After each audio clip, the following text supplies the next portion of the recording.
ఓం సమర్థ సద్గురు సాయినాథాయ నమః. శ్రీ సాయి లీలామృతం అధ్యాయం 18. ఆ ఉత్సవానికి ముందే భక్తులంతా మసీదు ముంగిట చేరి తాళాలు, చిడతలు మొదలైన వాద్యాలతో భజన చేసేవారు. ఇంతలో అబ్దుల్లా, రాధాకృష్ణ అయి ఇద్దరు బాబా తిరిగే వీధులన్నీ శుభ్రం చేసి నీళ్లు చల్లి ముగ్గులేసి మసీదు నుంచి చావడి దాకా బాట మీద గుడ్డలు పరిచేవారు. వెనుక చిన్న రథము, కుడివైపున తులసికోట, ఎదుట సాయి, మధ్యలో భక్త బృందము ఉండేవారు. కొందరు మసీదు గేటు వద్ద దివిటీలు సిద్ధం చేస్తుంటే కొందరు పల్లకీని అలంకరించేవారు. కొందరు దండాలు ధరించి సద్గురు సాయినాథ్ మహారాజ్కి జై అని కేకలేస్తూ ఉండేవారు. మసీదంతా దీపాలతోనూ తోరణాలతోనూ కళకళలాడుతూ ఉండేది. దాని ఎదుట ముంగిట్లో చక్కగా అలంకరించిన శ్యామకర్ణ నిలబడి ఉండేది. అప్పుడు తాచా వచ్చి బాబాను సిద్ధంగా ఉండమని చెప్పేవాడు.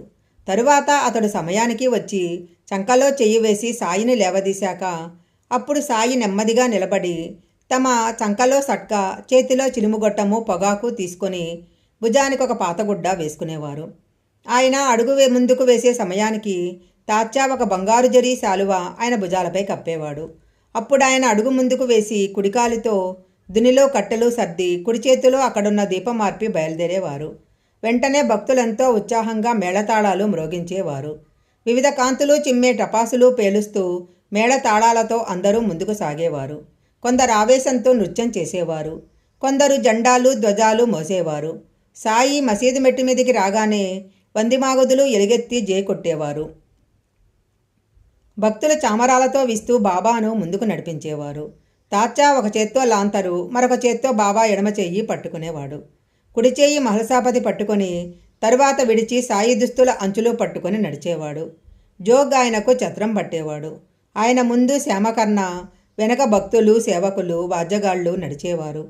నామ సంకీర్తనము, వాద్యాలు, జయాకారాలు మిన్నుమిడుతుంటే ఊరేగింపు నెమ్మదిగా మసీదు మలుపు చేరేది. అక్కడ సాయి చావడివైపు తిరిగి నిలిచినప్పుడు ఆయన రూపం దివ్యంగా ఉండేది. ఆయన ఏకాగ్ర మనస్కులై ఎవరినో మనసుతో పిలుస్తున్నట్లు కనిపించేవారు.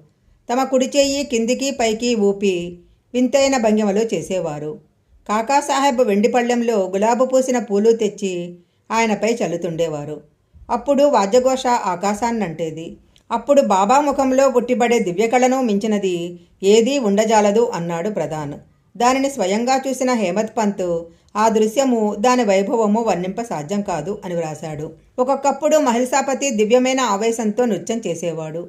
అయితే ఏకాగ్రమైన సాయి మనసుని ఇవేవీ కూడా కించిత్ కూడా ఆకర్షించేవి కాదు. దివ్యమైన ఆ ఉత్సవాన్ని చూడటానికి ఎందరెందరో గుమికూడేవారు. సాయి చాలా నెమ్మదిగా నడిచేవారు. అలా ఊరేగింపు చావడి చేరేది. ఆ రోజులు గడిచిపోయాయి. ఇప్పుడు కానీ ఇక ముందు కానీ అలాంటి ఉత్సవం ఎవరూ చూడలేరు. అయినా దానిని స్మరించి మనం కొంతవరకు తృప్తి పొందవచ్చు అంటాడు హేమత్ పంత్. అంతకుముందే చావడి కప్పుని తెల్లగుడ్డతో అలంకరించేవారు. చుట్టూ రంగురంగుల దీపాలు, అద్దాలు అమర్చేవారు. ముందుగా తాచా వెళ్ళి బాబాకు ఆసనము, ఆనుకోటానికి చెక్కా అమర్చి సాయిని కూర్చోపెట్టి అందమైన కోటు తొడిగేవాడు. భక్తులు చక్కని కుచ్చు కిరీటము, పొలమాలలు, ఆభరణాలతో ఆయనను అలంకరించి వారు నుదుట కస్తూరి చందనాలతో నిలువుగీతలు గీసి చుక్కబెట్టి బాబాను తనివితీరా చూసి ఆనందించేవారు. ఆయన ఏ క్షణాన కోపంతో వాటిని పారేస్తారేమో అన్న భయంతో కొందరు తాము తెచ్చిన తలగుడ్డలు, కిరీటము ఆయన తలపై పెట్టక ఆ పైగా పట్టుకునేవారు. సాయి ప్రేమతో వారి భావానికి తలవొగ్గేవారు. ఆ అలంకారంతో ఆయన ఎంతో అందంగా ఉండేవారు. అప్పుడు నిమోన్కర్ బాబాకు ఛత్రం పట్టేవాడు. భక్తులు ఒక వంక చామరాలతో వీస్తుంటే శ్యామ చిలింలో నిప్పేసి తాచాకిచ్చేవాడు. అతడిది రాజుకునేలా చేసి సాయికిచ్చేవాడు. ఆయన పొగ పీల్చి మహల్సాపతికి, మిగిలిన భక్తులకు అందించేవారు. ఆ చిలిం గురించి హేమత్ పంత్ ఇలా వ్రాశాడు. అచేతనమైన ఆ చిలిము ధన్యమైంది. మొదట అదెంతో కఠోర తపస్సు చేసింది. కుమ్మరి దానిని మట్టితో కాళ్ల కింద తొక్కి గొట్టం చేసి ఎండబెడతాడు. తరువాత నిప్పుల్లో కాలుస్తాడు. అప్పుడే దానికి సాయి స్పర్శ, పెదాల స్పర్శ లభించేది. ఇలాంటి సందర్భాలలో కూడా సాయికి ఒక్కొక్కప్పుడు కోపావేశం తొంగి చూసేది. ఫిబ్రవరి 26, 1912న చావడి ఉత్సవానికి మసీదుపై దీపాలు పెట్టడానికి పైకెక్కిన వాళ్లను ఆయన తిట్టారు. ఊరేగింపు బయలుదేరగానే శ్రీమతి జోగ్పై సట్కా విసిరారు. చావడిలో హారతి కాగానే కోపంతో జోగ్ చేతులు పట్టుకొని హారతి ఎందుకిచ్చావు అని గద్దించారు.